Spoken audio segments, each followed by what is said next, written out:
Olá para você que acompanha o Folha Veste com foco no vestibular da Universidade Estadual de Londrina. Eu sou Edson Neves, jornalista responsável por essa parceria da Folha com o Colégio Marista daqui de Londrina, e a gente segue com as nossas entrevistas semanais para falar a respeito dos assuntos que caem no vestibular UEL 2022. E hoje nós vamos falar a respeito da disciplina de filosofia. O nosso entrevistado é o professor Guto Pires, do Colégio Marista daqui de Londrina. Guto, obrigado, pela sua disponibilidade em falar conosco da Folha de Londrina. A gente sempre conversa com o professor Nilson Douglas Castilho, que é a nossa fonte, digamos, oficial, mas claro que para determinadas disciplinas a gente fala também com outros profissionais do Marista. Bom, falando a respeito então mais especificamente da disciplina de filosofia, nós separamos um espaço para essa disciplina justamente porque a UEL é conhecida por dar uma ênfase muito grande nas ciências humanas. Então nós gostaríamos que você falasse primeiramente a respeito do que é mais recorrente, quais são os principais filósofos, os principais conceitos da filosofia que você tem acompanhado nas últimas provas da UEL. Fique à vontade, Guto. Bom, obrigado ao convite do Nilson. E aí, cara, eu acho que é interessante a gente pensar algumas coisas aí. O formato da prova da UEL é um formato diferente dos anos anteriores. Antes eram 60 questões, 2 fases, agora são 50 questões com uma fase só. E o número de questões de conhecimentos gerais caiu de 60 para 36. Isso nos revela que, estatisticamente, o número de questões que vai cair de qualquer disciplina é menor. Filosofia expectativa sempre era 6, 7, às vezes 8, que é um número elevado, né? A porcentagem ali. Agora a expectativa de 3 a 4 questões foi o que caiu no último vestibular. Então isso minimiza as possibilidades da gente, eu brinco com os alunos, de chutar alguma coisa e acertar. Porque antes eu chutava um monte, como caía 6 temas diferentes, era mais fácil de acertar. Fato é que a UEL gosta muito de alguns autores e algumas correntes filosóficas. Antiguidade, sempre Platão e Aristóteles, alguma coisa é mencionada, são autores muito importantes, não só para a UEL, mas para toda a corrente do pensamento, eles que fundaram o modo ocidental de pensar. A UEL gosta muito do tema política dentro do contratualismo moderno, que são 3 autores ali principais, que são Thomas Hobbes, John Locke e Rousseau. Então a UEL sempre cobra alguma coisa, às vezes uma questão comparando o Hobbes com o Rousseau, o Hobbes com o Locke ali, ela gosta de fazer esse comparativo. Isso nos dá a ideia de que a prova da UEL é uma prova que gosta de ampliar o tema, de trabalhar tema e não ter a coisa de maneira engessada. E eu acho que mais 2, assim, se eu pudesse pensar em recorrência. Um é o Immanuel Kant, que é um autor de suma importância para a modernidade também, tanto na parte epistemológica, mas sobretudo na parte ética, dos deveres morais. E na parte contemporânea, a Escola de Frankfurt, que é uma crítica à sociedade de consumo, que brinca com a sociologia também. Então é um tema que, quando cai uma questão que a gente curte, a filosofia fala, é minha, a sociologia fala, é minha. Quando é uma questão meio truncada, a gente fica meio que jogando um para o outro, mas sempre cai. No Enem é muito recorrente e na UEL não é diferente, a Escola de Frankfurt. Então eu elencaria esses 4 temas, antiguidade, um dos autores, se não os 2, uma política moderna, o Kant e a Escola de Frankfurt. E Escola de Frankfurt, principalmente por ser algo muito atual, essa questão do consumismo, né? A gente vê também a tecnologia e como é que a nossa sociedade vem moldando os nossos gostos quanto a isso. Porque eu lembro que eu conversei com o Nilson em outra oportunidade, ele até explicou assim, olha, a prova da UEL ela não é tão contextualizada quanto o Enem. Muitas das vezes são questões mais diretas. Nesse ponto, por exemplo, é que a UEL ela consegue contextualizar melhor, pegar hábitos talvez do nosso cotidiano mais atual e conseguir fazer as suas relações com esses conceitos filosóficos? Eu acho que é na filosofia contemporânea, sobretudo, na Escola de Frankfurt, que a UEL consegue colocar coisas mais atuais, tirinha, charge, nisso ela consegue brincar, mas de fato o Nilson tem razão. Se a gente pensar no Enem, o Enem é uma prova mais contextual. A UEL, ela joga um contexto, mas ela é muito conceitual às vezes. Então, é lógico, o aluno ele tem que saber ler, ele tem que saber interpretar um texto, mas ele tem que saber o conceito. Tanto que a UEL ela sempre traz questões assim, de acordo com o texto e seus conhecimentos sobre determinado autor, marca a alternativa correta. Ou o significado de tal conceito na visão de determinado filósofo. Exato. Então, mas de fato, na escola de Frankfurt a gente tem essa maleabilidade dentro do conteúdo para a atualidade. Sobretudo porque é um tema muito atual, né, cara?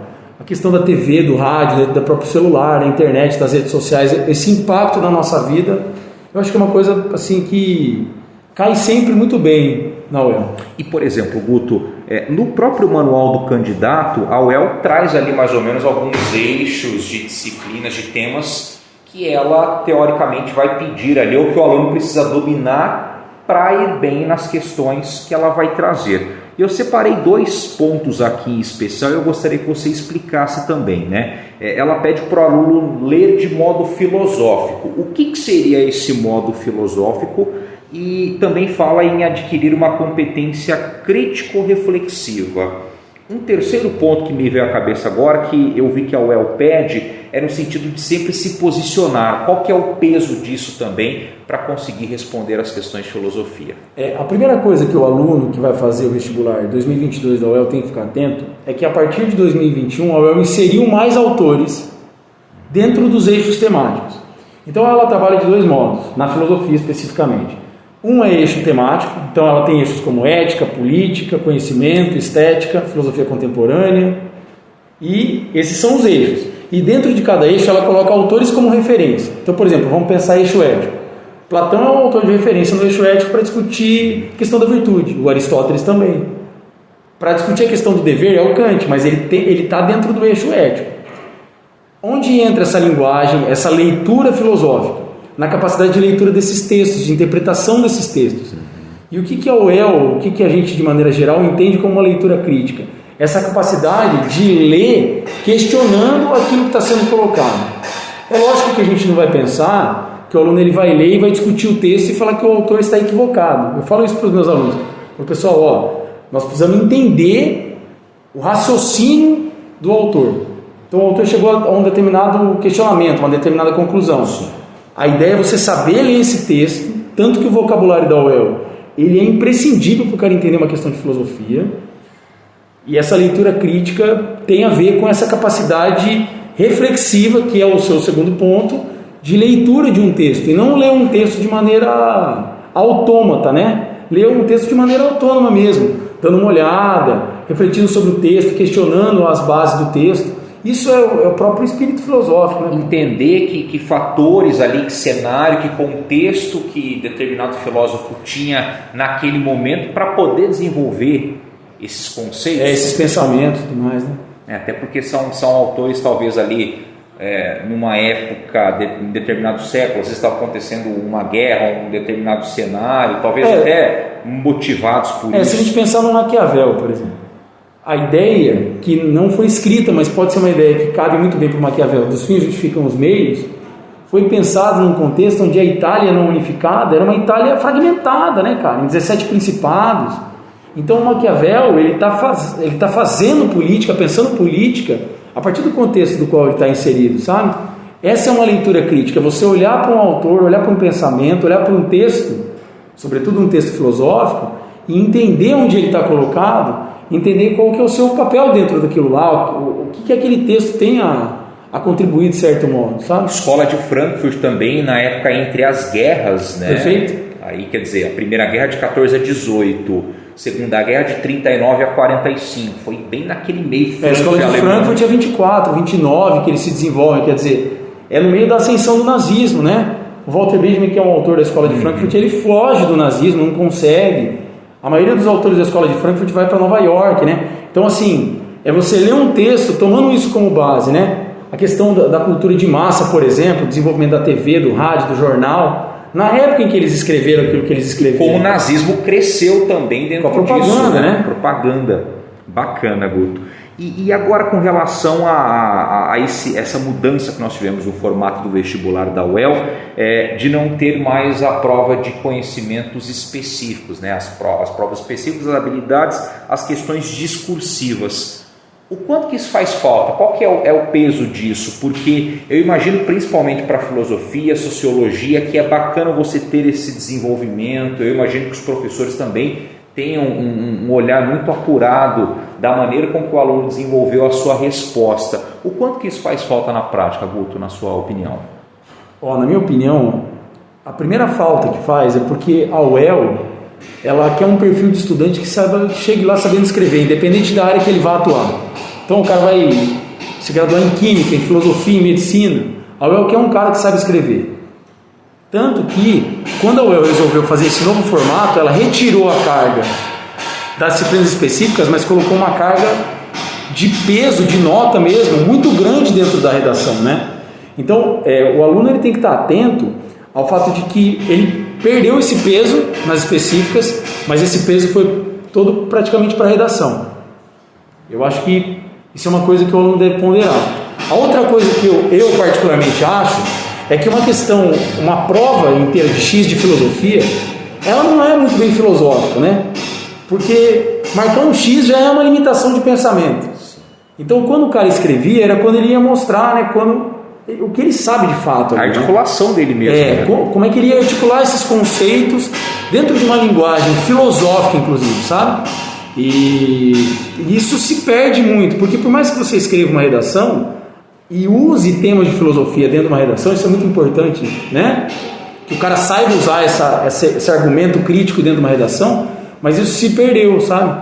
Então, eu acho que por um lado se perdeu, mas por outro facilita também, porque uma prova de X é uma prova que você vai eliminar, né? Eu falo para os alunos, muito mais do que marcar uma alternativa correta, você vai eliminar aquilo que não tem relação com a... Também é preciso ter uma percepção apurada, né? Entender o que está errado ali. Não, isso aqui não tem nada a ver. Mas muitas vezes na UEL, acontece que numa prova de X, não é que o cara não precisa saber absolutamente nada de filosofia, mas com uma boa leitura e um bom vocabulário, de 5 questões, ele elimina 3 e fica com 2. Então a chance idealmente é 50%. Só você batendo e olhando o texto. É lógico que você tem que ter uma base de leitura, uma compreensão de mundo. Acho que a filosofia tem muito disso também. Uma certa maturidade de leitura, né? Não é idade, é uma capacidade de leitura ali, né? Mas, de fato, se perdeu pelo fato de não ter mais essa escrita, sabe? Assim, eu particularmente, eu adorava trabalhar na época da escrita. Não sei se ela vai resolver voltar, eu acredito que não, inclusive. Mas eu acho que essa coisa da escrita se perde muito. Por outro lado, a gente tem uma carga muito grande agora na redação. A prova de redação tem um peso grande dentro da composição de pontos e de notas dentro da UEL. Bacana. Guto, você gostaria de acrescentar mais alguma coisa? Fique à vontade. Cara, eu acho que dicas para os alunos é pegar esse momento agora e fazer uma lista para enriquecer vocabulário. Uma coisa que eu vejo que é importantíssima, que falta muito para todo mundo, é que o aluno tem uma cultura de fazer questão de química, de matemática e de física, de biologia. Mas da área de humanas, eu entendi e tá legal, e às vezes não é por aí. Entender um filósofo não é conseguir fazer uma questão e marcar um X na alternativa correta sobre aquele filósofo. E como que esse aluno que está se preparando para a UEL vai conferir se ele sabe aquele autor de fato? Fazendo questão. E tem que fazer. E tem que fazer, e tem que fazer repetidas vezes. A gente tem esse hábito de fazer isso em matemática. Mas em filosofia... Uma espécie de simulado. Essa cultura de fazer questão repetidas vezes na parte de filosofia, mesmo que a gente tenha um volume menor de questões em relação às outras matérias. Mas tem que esgotar tudo aquilo que tem. A internet está aí justamente para dar esse arsenal para o aluno, para ele conseguir marcar a alternativa correta. Muito bem, a gente conversou com o professor de filosofia do Colégio Marista de Londrina, o Guto Pires, contribuindo aqui para o nosso Folha Veste. Guto, obrigado, pelas informações a respeito aí da disciplina de filosofia, o que pode aí esperar dentro do vestibular da UEL 2022. Uma ótima tarde para você e até a próxima, Guto. Valeu!